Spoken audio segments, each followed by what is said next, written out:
waktu tinggal 1 jam 15 menit. 1 jam 15 menit. Padahal target saya Bapak Ibu itu hari ini harus bisa menyelesaikan satu aksi nyata. Jadi nanti kita akan bareng-bareng buka PMM sampai aksi nyata. Tapi kalau misalnya nanti waktunya tidak cukup, ya mungkin contoh aksi nyatanya yang kita berikan ke Bapak Ibu semua. Mohon Bapak Ibu bisa dibuka laptopnya, dikonek dengan WiFi yang ada di SMP Negeri 2 Sesang, di Sari yang sinyalnya ada, mohon bisa diperlihatkan, diuji. Ya, itu untuk dilihat laptopnya dibuka dulu, dikonekkan dengan WiFi yang ada di SMP Negeri 2 Sesang. Ada yang pertama SMP Negeri 2 Sesang, yang kedua koperasi siswa, yang ketiga dipilih ya, yang dekat dengan area sini ya, yang dekat dengan area lab IPA.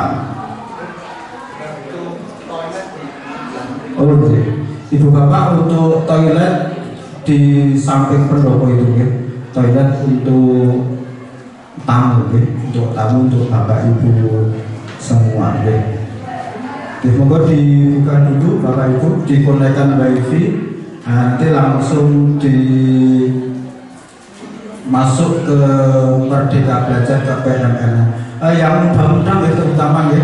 Nah, kalau yang sepuh-sepuh, nah monggo derek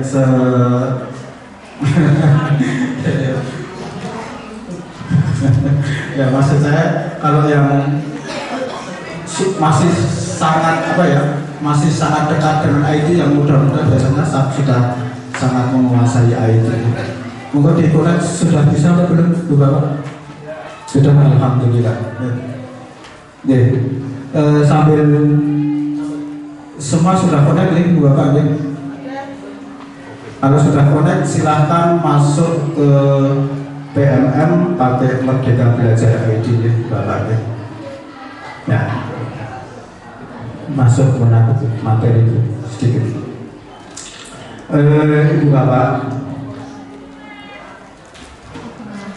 ya, tadi sudah diperkenalkan ya, nama saya Bapak Nurjani SPD MPD. Di sekolah ini saya sebagai wakil kepala sekolah Sarpas ya, temannya Pak Parino ya, besok sering WA-WA-an. Ya. Terus saya posisinya juga sebagai pengajar praktek guru penggerak Bapak Ibu. Tadi Pak Budi juga cerita saya suka menulis buku. Tulisan saya, penerbit saya di Yogyakarta di LP 2IP Yogyakarta. Ini lebih kurang ada 25 judul buku yang sudah diterbitkan dan beredar secara nasional Bapak Ibu. Ya, itu untuk nama saya ya. Terus lanjut ya, Ibu Bapak, syarat untuk bisa mengerjakan aksi nyata ya, ini saya yakin Ibu Bapak semua sudah tahu ya. Yang pertama itu materinya dibaca atau videonya ditonton gitu. Setelah itu nanti mengerjakan uji pemahaman. Ini salah tidak apa-apa Bapak Ibu ya. Saat menguji pemahaman tidak harus benar. Terus yang ketiga mengisi refleksi, yaitu dari materi yang sudah kita lihat tadi. Dituliskan refleksinya apa, dan yang terakhir mengerjakan post test. Untuk post test tidak boleh salah, harus betul semua. Makanya nanti pas mengerjakan post test kita bareng-bareng. Nah, angel kuncinya kita berikan ya. Terus berikutnya Ibu ya, dokumen foto yang disiapkan. Ibu Bapak, saya yakin Ibu Bapak semuanya sudah banyak melakukan untuk PMM itu ya. Jadi pesan saya sering-seringlah semua kegiatan yang Ibu Bapak lakukan itu difoto, di dokumen, rapat difoto, seperti ini difoto, ngajar difoto ya. Ada puskesmas datang difoto ya. Ada makan bersama dengan siswa difoto, itu ada semua PMM. Dari 40 PMM itu macam-macam, ada semua. Mungkin ada penanaman difoto ya. Anak menstruasi dalam debat difoto, peduli pendidikan difoto, semuanya. Mungkin Ibu Bapak memberikan katakanlah peduli siswa, nyamoni bocah di foto, di dokumen, ya. Itu semua ada nih Bapak. Ya. Jadi intinya sering-seringlah mengambil gambar saat kegiatan di sekolah, termasuk rapat-rapat yang ada di sekolah. Ya. Itu ada PBD, ya. Ada perencanaan berbasis data di situ. Ya. Nah, semua foto, semua dokumennya foto. Yang penting rajin mengambil gambar. Ya. Karena dari 40 itu ada 40 macam gambar yang dibutuhkan. Nah, itu ada dokumen dan lain-lain. Ya. Terus begitu. Ya, prosedur mengerjakan aksi nyata. Ya.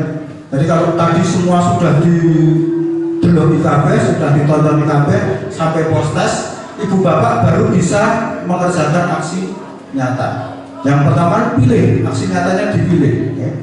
Pilih aksi nyata. Sebelum bapak ibu memilih, rinciannya dibaca, golek sing gampang. Ya. Karena milih itu kan ono sing gampang, ono sing angel, ono sing syaratnya sedikit, ada yang syaratnya banyak. Nah, ibu bapak bisa pilih sing gampang. Ya. Nah, cermati hal yang harus dikerjakan atau dilakukan. Nanti kita praktekkan. Ya. Ada dokumen foto, dokumen umpan balik. Apabila pilihan yang dibaca terlalu sulit, nah, klik pilihan lain, golek sing gampang. Nah, aksi nyata yang sudah dibuat nanti disimpan dalam bentuk PDF. Ya. Kalau saya sendiri aksi nyata tak urutkan, ya. Dari aksi nyata 1, 2, 3, saya baru dapat 23 sertifikat ya, dua Pak. Ya. Dari 23 sertifikat, tapi yang sudah saya kerjakan ada 28, masih menunggu validasi. Ya. Nah, itu langsung saya urutkan dari aksi nyata 1, 2, 3 sampai 40. Ya. 40 sudah saya buka, cuma belum saya kerjakan. Ya. Oke, lanjut Bu Puji. Ya, masih lanjutnya. Oke, prosedur. Ya. Yang kelima unggah, terus tuliskan judul, isi deskripsi. Ya. Jadi ini nanti kalau sudah diunggah muncul itu ya, format-format itu ya. Isi deskripsi dan refleksi, berilah tanda cinta, kumpulkan, menunggu validasi, selesai. Ya. Itu prosedurnya seperti itu ya, Bapak Ibu. Terus sekarang kita agak cepat memang ya, harus masuk ke PMM. Kita ambil untuk hari ini disiplin positif, Ibu Bapak. Silakan Ibu Bapak diklik laptopnya, HP-nya ya. Disiplin positif itu aksi nyata yang ke berapa Bu Puji? Berapa Mas? 11, aksi nyata urutan yang ke-11 dari atas ya. Disiplin positif. Ya, disiplin positif. Nanti kita bantu ya Bapak Ibu ya. Kalau memang kesulitan dalam mengerjakan postes, nanti kita bantu kuncinya biar bisa Bapak Ibu pulang dari sini dapat satu aksi nyata. Harapannya seperti itu. Nah, rampung ya karena waktunya mepet ya. Ya paling tidak nanti kita kasih contohnya, edit di rumah bisa diselesaikan sendiri. Ya, kita buka satu persatu ya. Ya, yang pertama kita buka ya, dipaksa dulu nanti terbiasa. Ya, ini modul 1. Nah, sambil kita dengarkan sedikit-sedikit ya.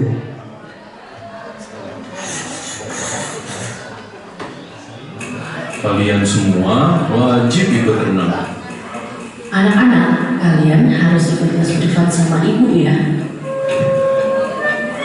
Ini kan gampang, masa gitu aja nggak bisa. Pernahkah ibu dan bapak guru waktu kecil dulu mengalami dipaksa untuk melakukan suatu aktivitas? Atau mungkin sebagai guru dan orang tua pernah memaksa anak atau murid kita?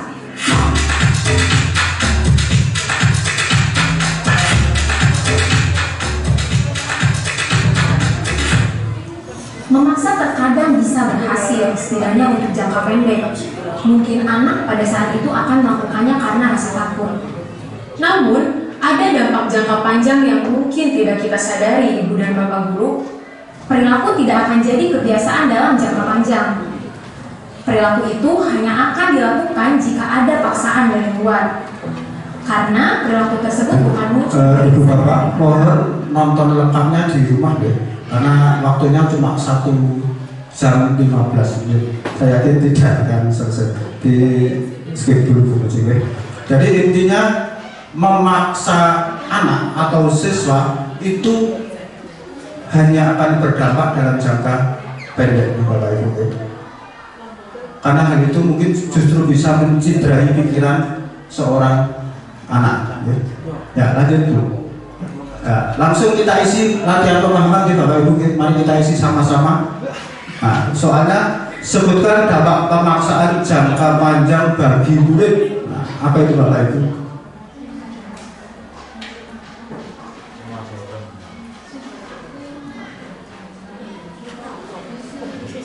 Jawabannya, ayo, kira-kira. C. Kemerdekaan berekspresi dan potensi murid terbatas. Coba diklik Bu. Bapak Ibu semua sambil mengerjakan, ya? Ya, oke. Klik, ya betul, ya. Ya, kembali ke materi berikutnya. Cerita refleksi, ya. Nah, monggo diisi ini Bapak Ibu. Pengalaman apa yang Anda ingat sampai sekarang ketika dipaksa melakukan sesuatu? Ini pengalaman Bapak Ibu sendiri, ya. Monggo diisi sak-sak, tidak ada yang salah. Pengalaman apa yang Anda ingat sampai sekarang ketika dipaksa melakukan sesuatu? Nah, jadi kon cacar untuk malah melayu, nah, itu dipaksa kon cacar. Ya. Monggo diisi dulu Bapak Ibu.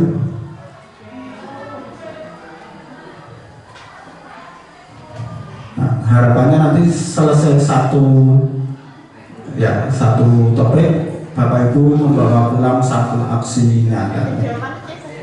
Sudah semua Bu Bapak ya? Refleksi sedikit saja Pak, tidak apa-apa Pak. Yang penting sudah diisi, itu sudah tidak hilang. Nah, sudah bisa disimpan maksud saya kalau sudah diisi ya. Lanjut Bu Puji. Yang kedua, motivasi perilaku menghindari hukuman ya. Monggo punya Bapak Ibu sambil dibuka ya, karena syarat untuk mengerjakan juga harus dibuka. Saat menjadi murid, sebagian dari kita pernah merasakan hukuman. Hukuman berlari keliling lapangan, berdiri di depan kelas, dicap sebagai pemalas, bodoh karena tidak bisa menjawab soal-soal, dan lain sebagainya. Ibu dan Bapak Guru, apakah praktik-praktik tersebut masih terjadi di kelas kita saat ini? Menurut James Wilson dalam bukunya The Moral Sense, menyebutkan bahwa seseorang menunjukkan perilaku tertentu karena dilatar belakangi oleh 3 level motivasi. Level pertama, untuk menghindari rasa sakit atau hukuman. Level kedua, untuk mendapatkan penghargaan dan penghormatan dari orang lain. Level ketiga, untuk menghargai dirinya sendiri. Ketiga level alasan tersebut menunjukkan motivasi kita mendapatkan hukuman dan rasa sakit. Ibu Bapak, jadi di situ intinya seseorang itu atau anak itu melaksanakan perintah kita, melaksanakan tugas yang kita berikan itu hanya untuk supaya dia tidak dihukum. Intinya cuma itu. Ayo sekarang kita lanjutkan dengan latihan pemahaman Bapak Ibu. Ada 2 soal. Berikut cara guru mengatasi perilaku buruk murid kecuali.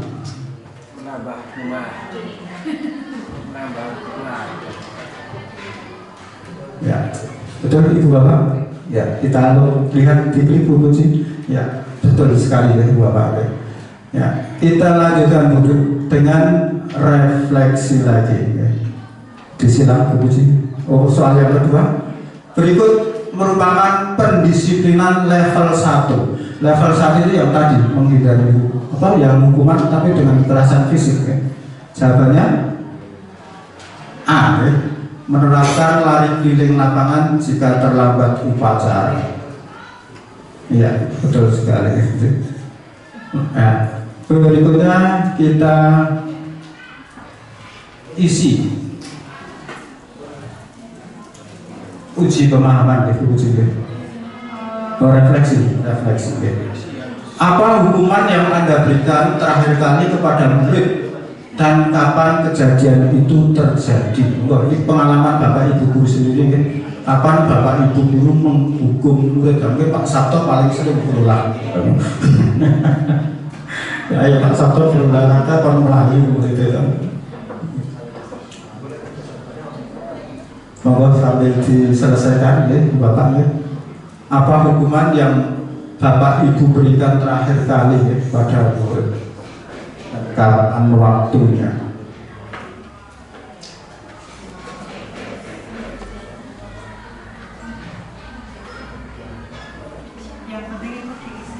Yang penting diisi ya, tidak ada yang salah gitu.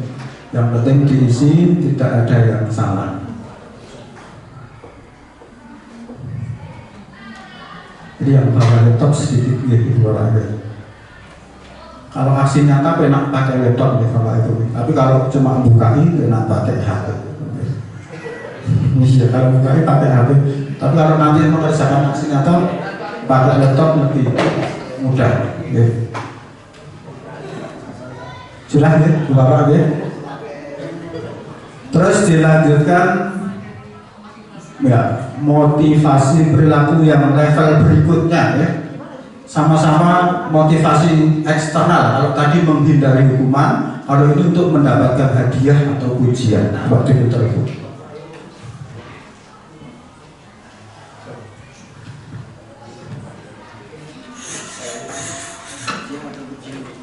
Ibu dan Bapak Guru, masih ingatkah ketika menjadi murid guru, kita senang dan bahagia saat guru memberikan pujian atau hadiah?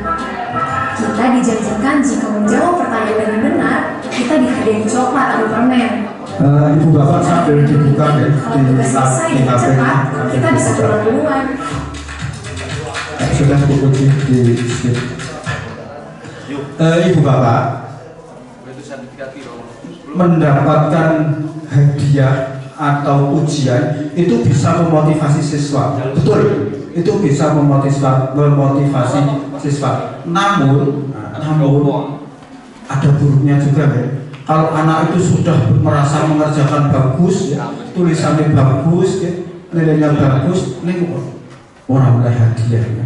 Itu bisa mematahkan hati siswa. Siswa bisa menjadi kecewa, ya. Makanya itu termasuk level yang masih belum bagus karena anak mengerjakan sesuatu dari masih motivasi eksternal ya, motivasi dari luar. Kalau yang pertama karena takut hukuman, yang kedua karena pengen hadiah atau pengen dipuji. Nah kalau Bapak Ibu memuji harusnya kapan? Ya kalau pembelajaran itu sudah berakhir ya Bapak Ibu ya. Tidak dijanjikan. Yuk dilanjut. Berikutnya latihan pemahaman ya. Monggo sambil diisi ya Bapak Ibu ya.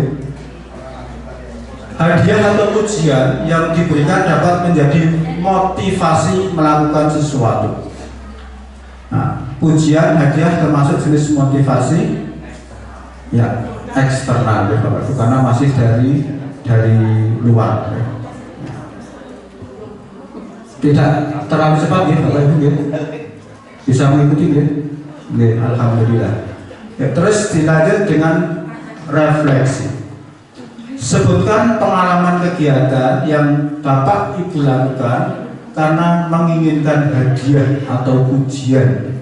Jadi dulu ketika Ibu Bapak jadi siswa bisa jadi ya, atau kalau jadi guru mungkin dipuji Pak Kepala Sekolah, Pak Bambang. Ya, Pak Bambang ini sudah dipuji. Atau mungkin dapat hadiah dari Pak Bambang. Monggo, sebutkan pengalaman atau kegiatan yang Anda lakukan karena menginginkan hadiah. Monggo diisi, tidak harus ya, ngomong ini diisi saya berapa bahas ini ya. Tapi kalau diisi yang lebih tepat ya lebih bagus ya.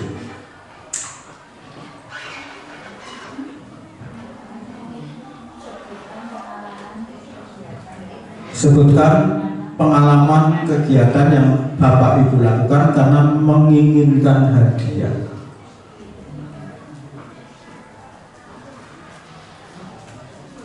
Sampun sudah semua Bapak?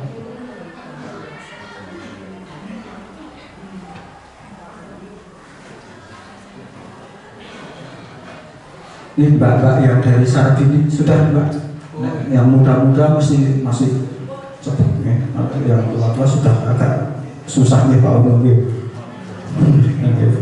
Oke, lanjut. Terus berikutnya motivasi perilaku menghargai diri. Ini yang faktor internal. Jadi kita putar sebentar ya. Monggo Bapak Ibu sambil diputar video yang di HP ya, supaya terbuka.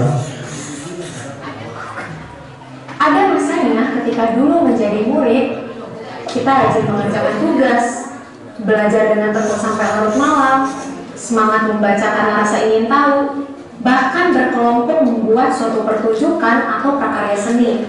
Kira-kira apa yang saat itu membuat kita begitu semangat belajar?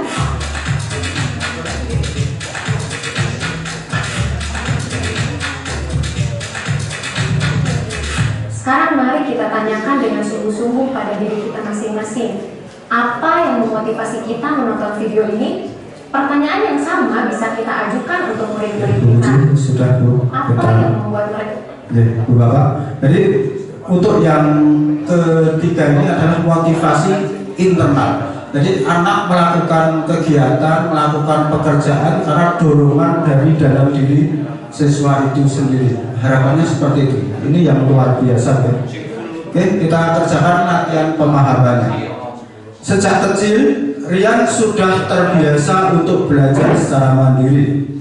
Ada orang tuanya atau tidak, ia tetap belajar sesuai dengan waktu yang sudah ia tetapkan sendiri. Ia sudah memiliki motivasi internal dalam belajar. Motivasi internal efektif untuk menjaga diri kita untuk tetap disiplin. Karena apa Ibu Bapak jawabannya? Semuanya benar. Ya, coba puji diklik. Iya, betul sekali. Luar biasa. Bapak Ibu hebat-hebat. Ya, kita lanjutkan dengan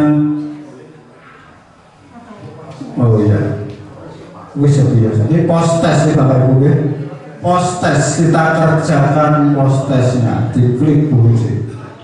Wah sudah luar biasa. Diklik kunci jawaban Bu Uci. Nanti nanti Bapak Ibu biar dibukakan kunci jawabannya saja ya. Sudah kita siapkan. Nanti daripada salah bulan balik meneh ya. Post test untuk yang pertama modul 1 disiplin positif. Iya, jadi kalau kami sudah mengerjakan, kami sudah tidak bisa membuka postas ya Bapak Ibu. Makanya kami tidak bisa menayangkan soal postas karena kami sudah mengerjakan. Nah Bapak Ibu masih bisa menentukan. Nah, untuk itu mohon kuncinya kita buka, Ibu Bapak menjawab sesuai soal itu ya. Mungkin soalnya di HP Ibu dibolak-balik ya. Nah silakan kuncinya seperti itu. Nanti soalnya yang pertama kok sebagai pendidik kita titik-titik jawabannya B ya. Kalau Pak Ahmad pinjam laptop jawabannya A. Iya, boleh. Nanti urutannya tidak harus seperti itu ya, karena diambil diacak. Kalau Pak Menteri rojo nakal, Pak Menteri diacak-acak. Tidak ada apanya Pak. Oh itu bawahnya. Nadia jadi dokter Ibu.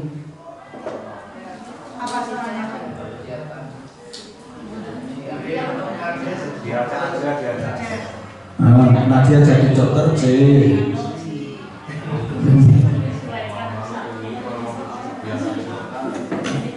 Kalau ada yang tidak ada di kami, buku-buku benar. Nah, ini sudah kita siapkan seperti itu, kita cari.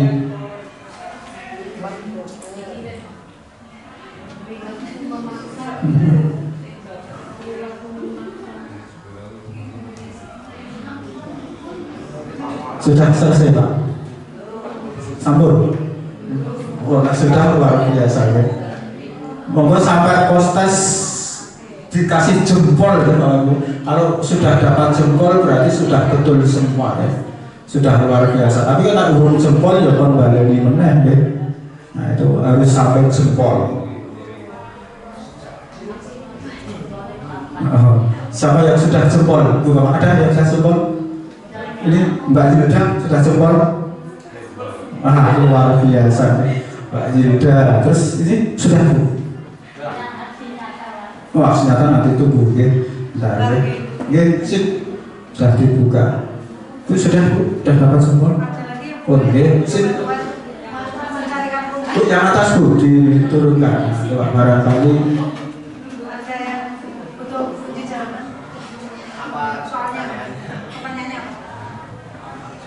Ada yang belum menemukan jawabannya, biar dibantu Pak Imam. Itu pos tes yang pertama. Tidak ada Pak.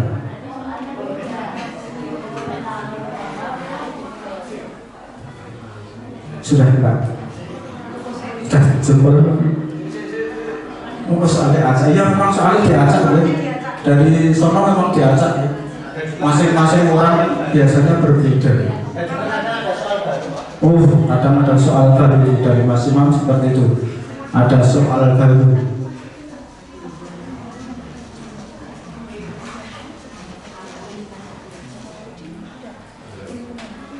Nah, postasnya dulu ya Pak. Dua postas, ini postas satu harus selesai semua masalahnya. Ini baru satu topik. Postasnya mau berapa? Postasnya cuma 2 tahun.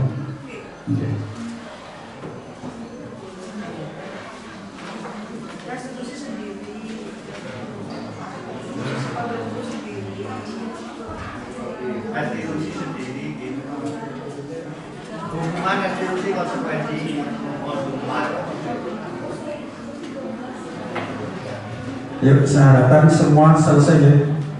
Mas Imam bisa dibantu Mas, kesulitan yang belum dapat jempol sampai ada jempolnya ya. Ya.